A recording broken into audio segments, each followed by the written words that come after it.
우리에게 주시는 하나님의 말씀은 에베소서 4장 1절로 3절까지 있는 내용을 말씀입니다.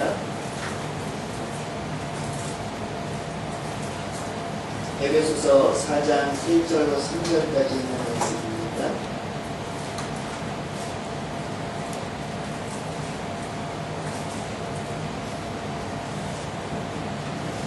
우리 함께 한 목소리로 함께 공독해 보도록 하지요.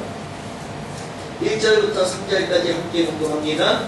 그러므로 주 안에서 갇힌 내가 너희를 권하노니 너희가 부르심을 받은 일에 합당하게 행하여 모든 겸손과 온유로 하고 오래 참음으로 사랑 가운데서 서로 용납하고 평안에 맺은 들로 성령이 하나 되게 하신 것을 힘써 지키라. 아멘. 어떻게 한 주간 동안 그리스도 안에서 승리하는 삶으로 나아가셨는지 모르겠습니다. 한 주간 동안 생활하면서 이제 봄의 기운이 우리들을 엄습해오고 또 이런 따스한 날을 맞이하면서 우리들의 상큼한 이제 활기를 찾아가는 모습들을 발견하였는데요. 저와 여러분은 얼마나 열심히 또 일상생활 가운데 또 신앙 가운데 나아가셨는지 모르겠습니다. 저는 이제 여러 가지 일을 감당하면서 어떻게 하면 우리 대광교회 이제 다시금 전도의 불길이 솟아 일어날까라고 하는 것을 놓고 기도하면서 또 어떠한 방안을 모색해야 되는 것인가 주님 앞에 또 말씀 가운데 상의하면서 한 주간을 보냈는데요. 하여튼 요번 연도에는요, 하여튼 12월 마지막 날까지 한 사람이 몇 명이요? 왜 이렇게 목소리가 작아요? 큰일 났네. 이거 지금 3월달밖에 안 됐는데 힘이 빠지시면 어떡해. 지금 힘있게 하셔야지. 12월달에는 이 정도 대답만 하셔도 제가 참을게요. 자, 몇 명이 한 사람이? 한 명. 10명 하지 마세요. 10명. 100명도 하지 마. 몇 명이요? 한 명. 한 명만 합시다. 그래서 우리 대왕교회의 배가 성장은 그냥 이루어지는 게 아니고요. 한 사람이 한 명을 최선을 다해서 하나님적으로 인도에 나올 때 배가 성장은 이루어지는 겁니다. 그런데 저는 오늘 여러분들에게 이런 말씀을 드리면서 말씀을 시작하려고 합니다. 제가 우리 대광교회를 부흥하고 또 대광교회의 숫자를 키우고 이 빈자를 채우기 위해서만 여러분들에게 한 사람이 한 사람을 전하라고 하는 것이 아니고 한 사람이 한 사람을 전할 때 그리고 그 사람에게 예수 그리스도의 복음을 증거할 때 여러분들의 신앙은 배가 성장되어질 줄로 믿습니다. 그냥 수적인 것이 배가 성장되는 것으로 끝나는 것이 아니라 여러분들이 복음을 실천하고 복음을 증거하면서 여러분들이 알지 못하는 영적인 세계의 영의 문제가 배가 성장하는 놀라운 역사가 여러분들의 전도하는 그 발길 위에 넘쳐날 줄로 믿습니다. 그렇기 때문에 여러분들에게 전도하라고 하는 거예요. 그냥 교회의 숫자만 키우려고 하는 게 아니에요. 여러분들이 신앙생활 가운데 발전하는 신앙생활, 조금 더 앞으로 나아가는 신앙생활, 조금 더 하나님이 인정하는 신앙생활의 주인공이 되어줘야 되지 않겠습니까? 그냥 머물러 있으면 어떻게 되죠? 고인물은 어떻게 된다고요? 썩는 것처럼 여러분들의 신앙이 멈추어 있으면 여러분들의 신앙을 자꾸만 누가 와서 건드려요? 사단이 와서 건든다는 거죠. 그렇기 때문에 저와 여러분들은 실천적인 신앙 가운데 날마다 땀을 흘리고 날마다 주님 앞에 매진해 나가야 합니다. 그래서 하나님은 복음을 통해서 게으른 자는 누구에게 가서 개미에게 열심히 부지런히 일하는 개미에게 가서 그 하는 것을 보고 배우라고 했거든요. 저와 여러분이 멈추어져 있지 않아요. 그래서 복음을 증거하는 일은 얼마나 중요합니다. 다시 깨달아 알 수 있기를 주님의 이름으로 축원합니다. 대부분의 많은 사람들은요, 이제 자신이 많은 사람들에게 선택되어지고 또 인정받기를 원합니다. 그렇죠? 왜 그럴까요? 왜? 이 세상은 누가 뭐라고 해도 사람들이 인정해줘요. 나 혼자만 잘났다고 하면 잘 살 수 있어요? 없어요? 잘 살 수 없어요. 상대방이 정말 잘났어! 라고 인정을 해요. 저는 어제 이제 일이 있어서 막내 누님 댁에 좀 다녀왔어요. 그런데 이제 오전에 한 1시 되기 전에 갔는데요. 또 거기서 볼일을 보고 뭐 여러 가지 일들을 하다가 식사를 하고 가라고 하도 붙잡아가지고 제가 빨리 와서 지금 주보도 만들고 설교 준비도 더 하고 막 해야 되는데 그냥 식사를 하고 가라고 하도 붙으니까 어떻게 해요. 또 식사를 하고 왔죠. 그런데 식사하러 가기 전에 얼마나 그 식당을 칭찬을 하는지. 중국집인데요, 중국집. 거기는 배달을 하는데 배달을 하도 바빠가지고 배달할 시간이 없대요. 시간이 없는 건지 배달부를 쓰면 돈이 나가서 그런 건지 모르겠지만 그래서요 얼마나 칭찬을 하는지 너무너무 맛있고 정말 대단하다는 거예요. 그래서 가는 내내 얼마나 칭찬을 하는지 듣는 사람으로 하여금 기대하도록 만들더라고요. 그래서 기대를 하고 갔어. 근데요 갔는데 그 식당에 딱 들어가는 순간 기대가 더 되는 거예요. 왜 그럴까요? 빈자리가 하나도 없어요. 그런가 하면 미리 우리는 전화를 해놨거든요. 전화를 해놔서 음식도 미리 준비가 되어져 가고 있고 자리도 마련되어 있어요. 근데 몇 명의 사람들은 밖에서 막 기다리기도 하고 또 한 테이블이 나가면 또 금방 한 테이블이 차고 이렇게 막 사람들이 부쩍부쩍 되니까 야 정말 맛있는 집이구나 기대가 되더라고요.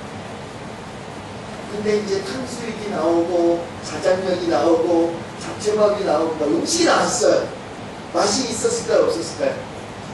네? 아유 맛있어요. 정말 맛있더라고요.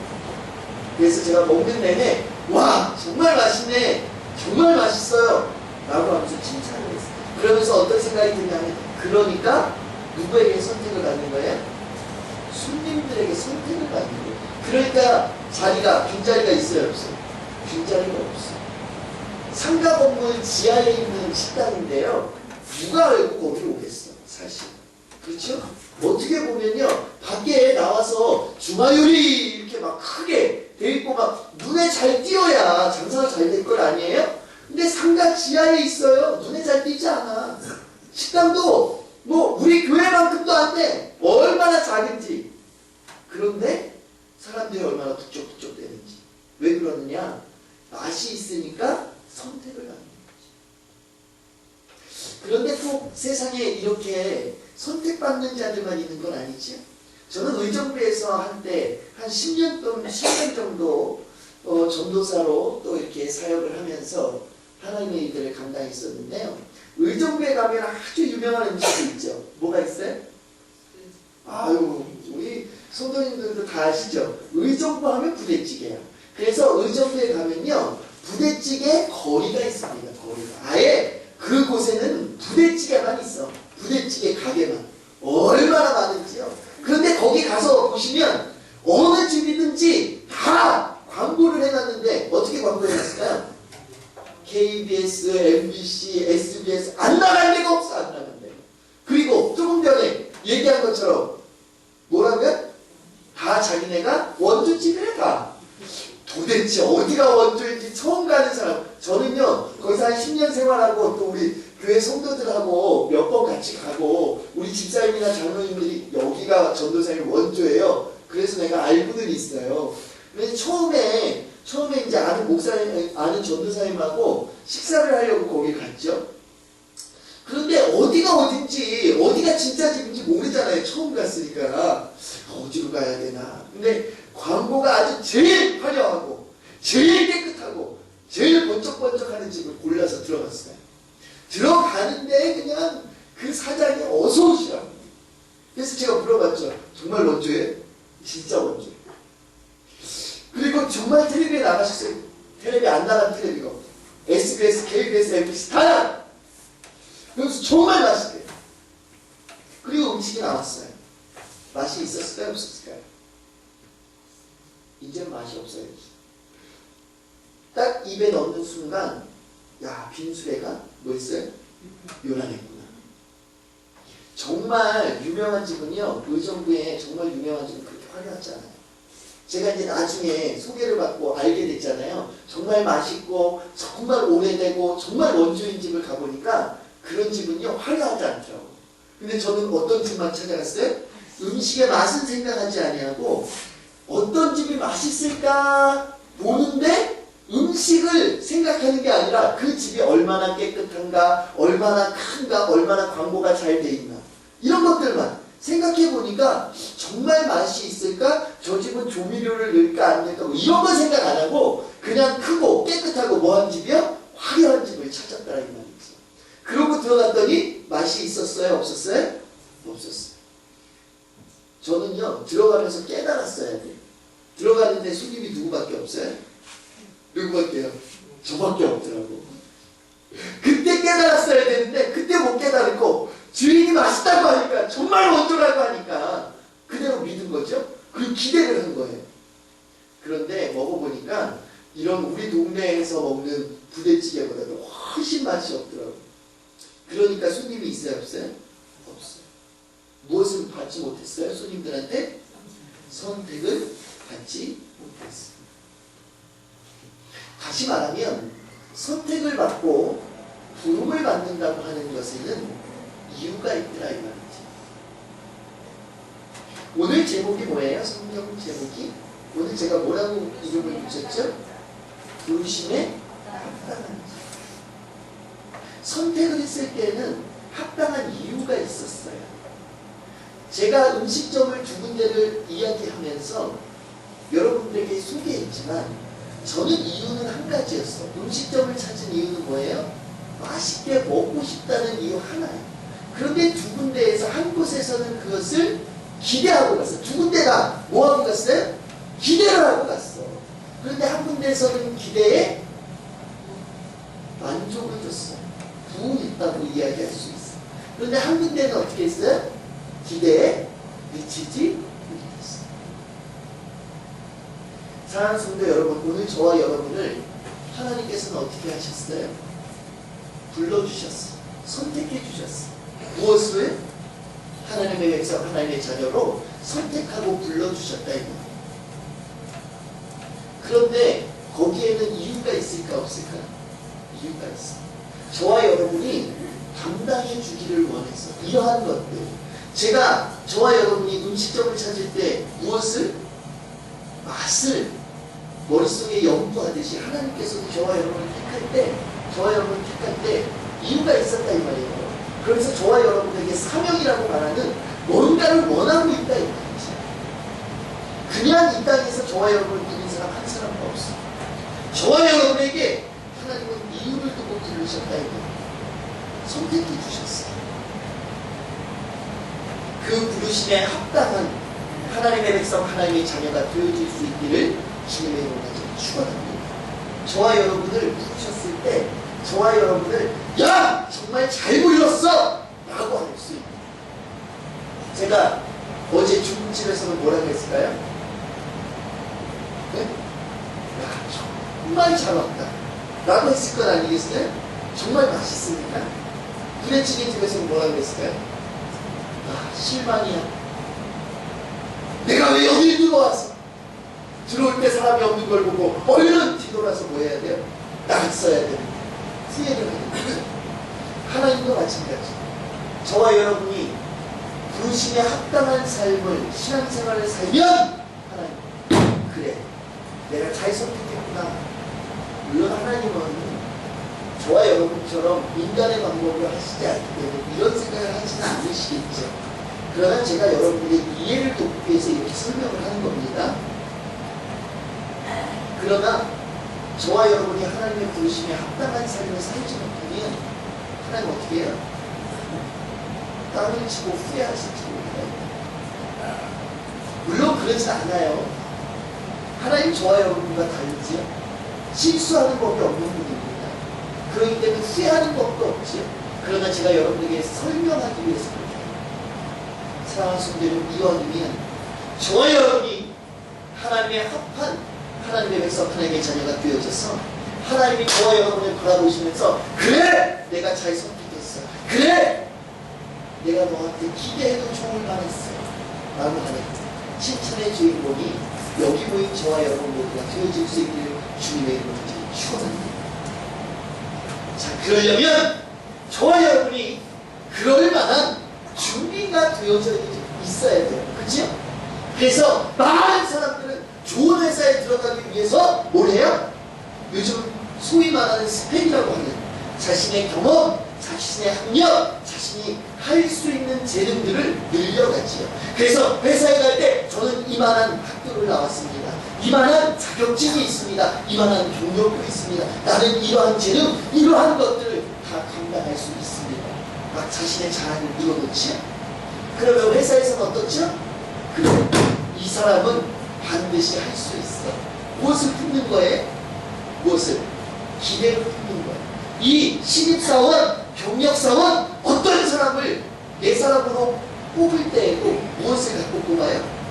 기대라고 하는 것을 가지고 뽑지. 에이! 형편없어. 에이! 쟤는 뽑아봐야 별 볼 일 없을 것 같아.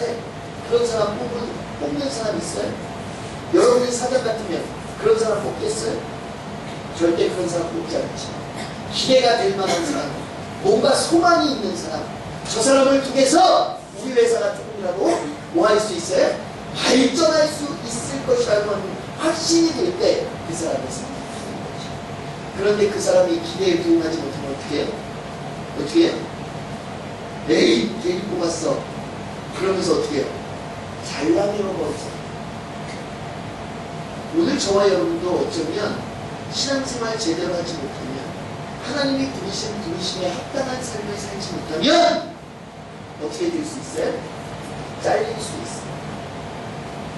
오늘 그래서 사도 바울 선생은 에베소서 교회 성도들에게 이렇게 편지하면서 이러한 내용을 저와 여러분에게 허락해 준 거지. 우리 1절을 다시 한번 공독해 보도록 하겠습니다. 자, 그러므로 주 안에서 갇힌 내가 너희를 권하노니 너희가 부르심을 받은 일에 뭐해라? 합당하게 행하라! 라고 얘기하고 있습니다.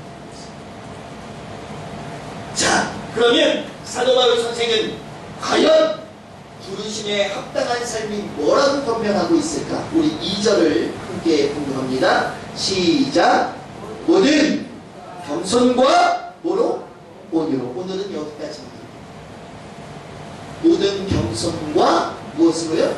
온유. 다시 말하면 저와 여러분 부르신 목적이 있는데 그것의 첫 번째가 뭐예요? 저와 여러분이 어떻게 살기를 원하는 거예요? 겸손하고, 또 두 번째 온유. 오늘 저와 여러분의 삶을 되돌아볼 수 있기를 주님의 권하들이 축원합니다. 저와 여러분의 삶이 정말 겸손한 삶을 살고 있는지, 내가 그리스도인으로 정말 온유한 삶을 살고 있는지, 오늘 이 시간 여러분의 삶을 되돌아볼 수 있기를 주님의 권하들이 축원합니다. 그냥 교회에 왔다 갔다 하는 성도인지, 이름만 성도라는 이름을 가진 사람인지, 오늘 이 예배의 현장 가운데에도 나와서 앉아있지만 겸손과는 거리가 멀고 온유하는 거리가 멀고, 아니 단 한 번도 이러한 것들을 고민해보지 않고 생각해보지 않고 아예 실천해보지 않았다면 오늘 어쩌면 저와 여러분 하나님의 부르심에 뭐하지 못하는 거예요? 합당한 삶을 살지 못하는 어쩌면 그리스도인이 아니라 정말 말 그대로 뭐가 되는 거냐? 교인. 우리 대광교회라고 하는 이 건물에 소속되어 있는, 그냥 주일이면 오는 왔다 갔다 하는 교인일 수 있다. 사랑하는 성도 여러분, 우리 대광교회의 모든 원속들은 교인이 아니라 하나님의 사람, 성도가 되어질 수 있도록 주님의 이름으로 축원합니다. 그러기 위해서 무엇을 해야 돼요? 어떤 삶을 살아야 돼요?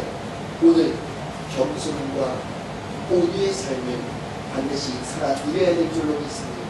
야고보서 4장 6절은 이렇게 말하죠. 우리 함께 찾아봅니다. 야고보서 4장 6절입니다.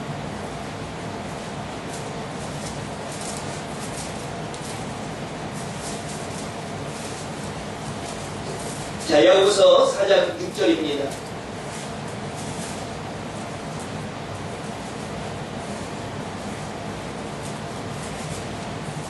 자, 야고보서 4장 6절입니다. 4장 6절.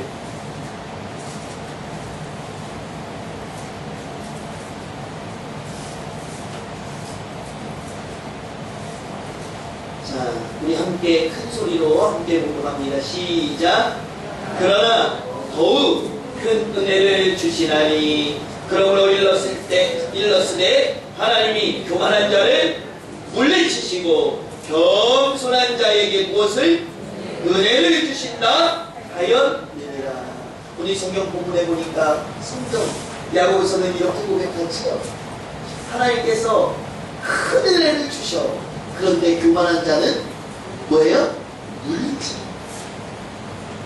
그리고 어떤 사람에게만 줘요? 네? 겸손한 사람. 베드로전서 5장 5절에서 6절도 이렇게 말합니다. 잘 들으셔도 되겠습니다. 젊은 자들아 이와 같이 장로들에게 순종하고 다 서로 겸손으로 허리를 동이라. 무엇으로 허리를 동이라? 겸손으로 허리를 동이라. 하나님은 교만한 자를 대적하시되 겸손한 자들에게는 은혜를 주시느니라. 그러므로 하나님의 능하신 손 아래에서 겸손하라. 무엇하라? 겸손하라. 때가 되면 너희를 높이시리라. 사랑하는 성도 여러분, 높아지려고 하지 마세요. 겸손하면 때가 되면 누가 높이 해주세요? 하나님이 저와 여러분이 상상할 수도 없는 그 높은 자리로 높여주시겠다고 누가 약속했어요? 하나님께서 약속해주신 하나님의 말씀을 오늘 저와 여러분이 만나게 됩니다. 그런데 세상의 사람들은 너무나도 미련해서 누가 높이려고 해요? 자기가 자기를 높이려고 해요. 그런데 하나님께서는 말씀을 통해서 너희들은 그러지 마. 너희들이 누구예요? 너희들이 누구예요? 저와 여러분이 뭐예요? 성도. 교인 되지 말고 성도 되자고 했죠? 성도들. 하나님께서는 성도들에게 너희들은 그러지 마 라고 했다 이 말이에요. 다른 사람은 몰라도 누구는 그러지 마요? 하나님을 믿는 너희들은 절대 그러지 마. 높아지려고 하지 마. 교만해지려고 하지 마. 겸손해. 그러면 때가 되면 어떻게 해요? 내가 너희들을 높여줄게. 오늘 이 하나님의 말씀을 본 마음에 새겨서 저와 여러분이 높이는 자가 아니라 낮추고 또 낮추는, 그래서 하나님께 인정받는 겸손의 사람들이 다 되어질 수 있기를 주님의 이름으로 축원합니다. 그래서 성경에 이 겸손이라고 하는 말을 찾아보니까 원어로 뭐라고 말하냐면 타페이노우라고 하는 말이에요. 타페이노우라고 하는 이 말은 중요한 뜻을 가지고 있는데 여러분들이 뭐 겸손에 대해서 너무나도 잘 알고 있지만 첫 번째는 낮추다 라고 하는 뜻을 가지고 있습니다. 뭐라고요? 낮추다. 그냥 무조건 낮춰야 돼. 그런가 하면 두 번째는 내리다. 뭐라고요? 내리다. 지퍼는 뭐 해야 돼요? 지퍼를 내리면 어떻게 해요? 큰일 나지. 지퍼는 올리셔야 돼. 그러나 우리의 삶 중심에 우리의 하는 일들, 이러한 모든 것들은 뭐예요? 겸손하게 내려서 자랑하지 말라고 하는 거죠. 그런가 하면 평지로 바꾸다. 뭐로 바꾸다? 평지로 바꾸다. 다시 말하면 평지는 위아래가 있어요? 없어요? 없어요. 다시 말하면 뭐냐? 평지로 내리다 라고 했으니까 다시 말하면 조금이라도 오르막길로 올라가려고 하면, 다시 말하면 조금이라도 높아지려고 하면 빨리 뭐 하라는 거예요? 내려서 평지를 만드는 평지. 오늘 저와 여러분의 삶이 이러한 삶이 될 때 겸손이라고 하는 단어를 사용할 수 있다고 하는 거죠. 그런가 하면 성경은 겸손만 얘기하는 게 아니라 뭐도 얘기했다고요? 온유라고 하는 것도 이야기했어. 누가 뭐라고 해도 저와 여러분이 온유한 삶을 살아야 되는데 마태복음 5장 5절은 이렇게 말하죠. 온유한 자는 복이 있나니 그들이 땅을 무엇으로 받아요? 그렇지. 여러분들이 너무나도 잘 알고 있는 복에 대한 말씀 가운데 한 테마죠. 저와 여러분이 겸손과 온유를 만나봤을 때 은혜와 복이 어떤 사람에게 넘친다는 것을 알 수 있어요? 겸손하고 온유한 자에게 하나님의 은혜와 축복이 넘쳐난다고 하는 사실을 깨닫게 되는 거죠. 자, 제가 오늘 여러분들에게 무슨 비결을 말씀드리는 거예요? 은혜와 복을 받을 만한 비결이 뭔지를. 그런데 오늘 이 예배가 마쳐진 이후에 저를 찾아와서 목사님 복 받으려면 어떻게 해야 됩니까? 은혜 받으려면 어떻게 해야 돼? 이러시면 안 돼. 오늘 제가 뭐 했어요? 네? 말씀드렸다 이 말. 사랑하는 성도 여러분, 겸손하면 은혜가 넘칠 줄로 믿습니다. 온유하면 하나님의 축복이 넘칠 줄로 믿습니다. 이것이 누구의 말이에요? 하나님의 말씀인 것을 오늘 이 시간 깊이 깨달아 알고 새길 수 있기를 주님의 간절히 축원합니다. 그래서 빌립보서 2장 5절은요 뭐라고 말하냐 하면 우리 함께 찾아볼까요? 빌립보서 2장 5절입니다.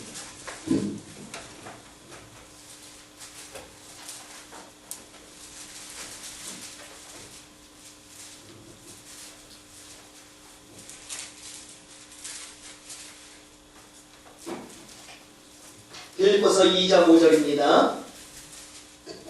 자, 우리가 너무나도 잘 알고 있는 내용의 말씀이죠. 이 말씀도 제가 지금까지 어떤 마음을 여러분들이 품으시라고 말씀드렸어요?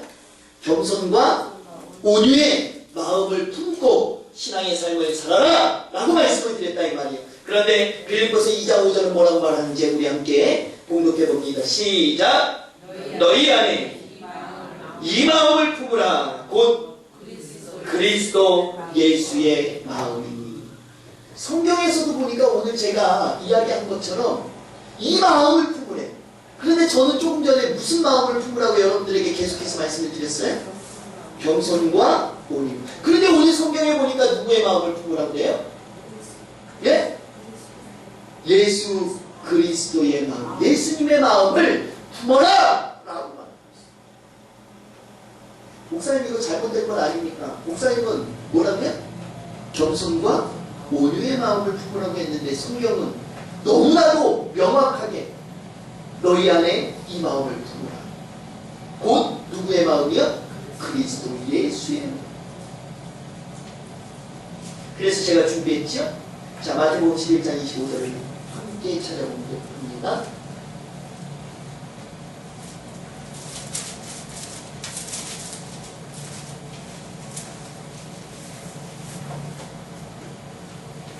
자, 마태복음 11장 29절입니다.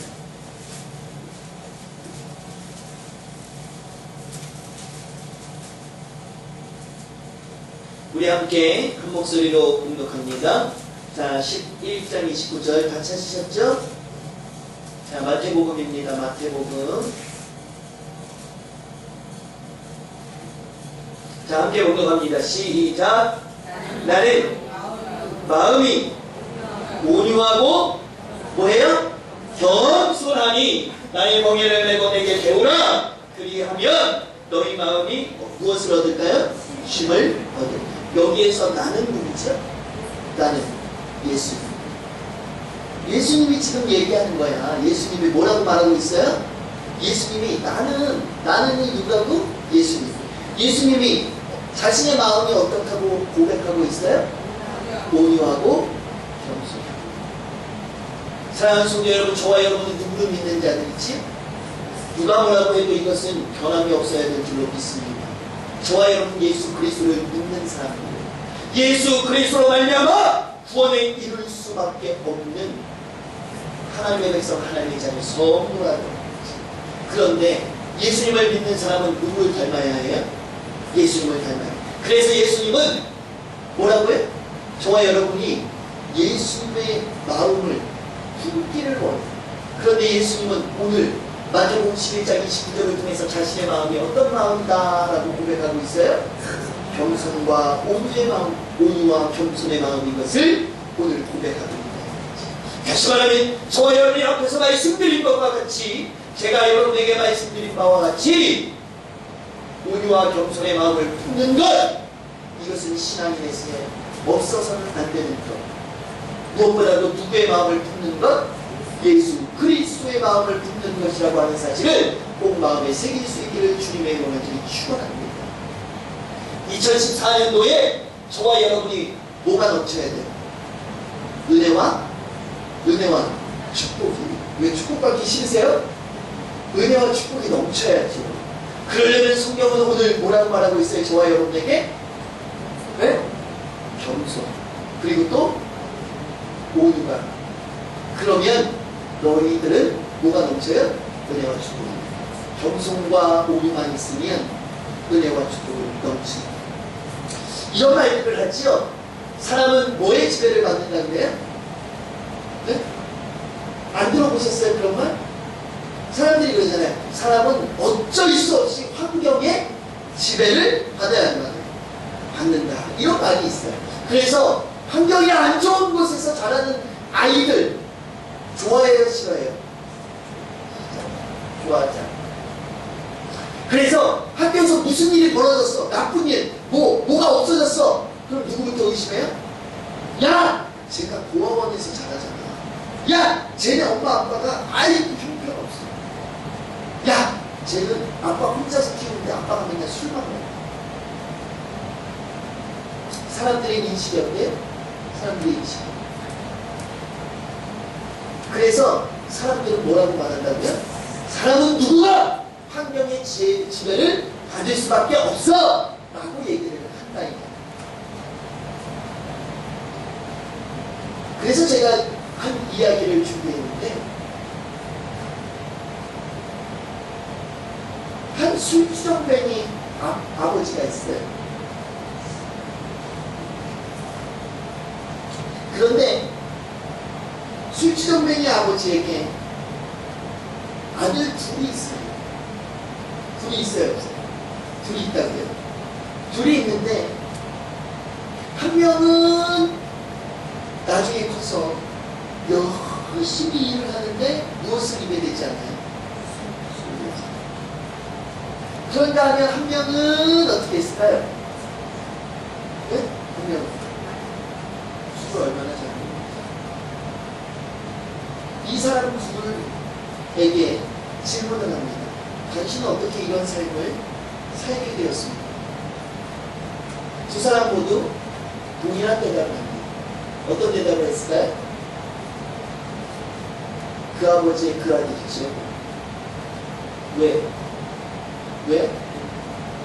술을 안 먹는 사람이 그렇게 대답한 것은 그 아버지의 그 아들이라고 하는 것은 똑같아서가 아니라 그 아버지를 보고 배운 아들이 그렇게 해서 되겠습니까? 라고 하는 의미로 얘기한 거예요. 한 사람이 그 아버지의 그 아들이지요 라고 하는 것은 뭐예요?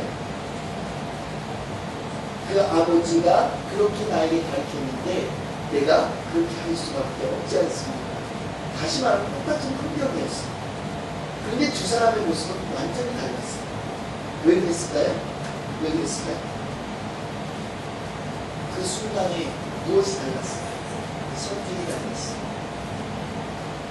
오늘 저와 여러분이 온유와 겸손 가질 수 있을 수도 있고 갖지 않을 수도 있는 똑같은 환경에 저와 여러분이 있다. 2014년이라고 하는 똑같은 한 해에 똑같은 대방교회라고 하는 공간이 있어요. 저와 여러분이 얼마든지 어떤 사람은 온유와 겸손의 삶을 살 수도 있고 어떤 사람은 어떨 수 있어요? 온유와 겸손의 삶을 살지 않을 수도 있어요. 환경이 중요해 안 중요해? 어떤 사람들은 교회가 작아서요. 우리 교회는 신앙 교육이 별로 없잖아요.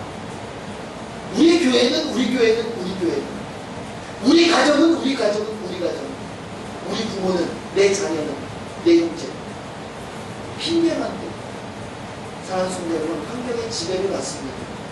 그러나 환경이 저와 여러분의 인생을 결정해 주지 않습니다. 저와 여러분의 결정은 누가 하는 거예요? 바로 우리입니다.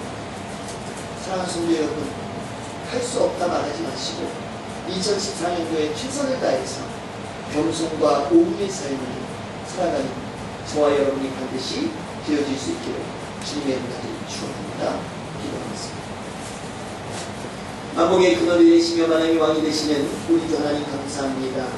많고 많은 사람들 가운데 저희들을 하나님의 백성 하나님의 자녀 삼아 주시고 겸손과 온유라고 하는 신앙의 삶으로 인도하여 주시니 감사합니다.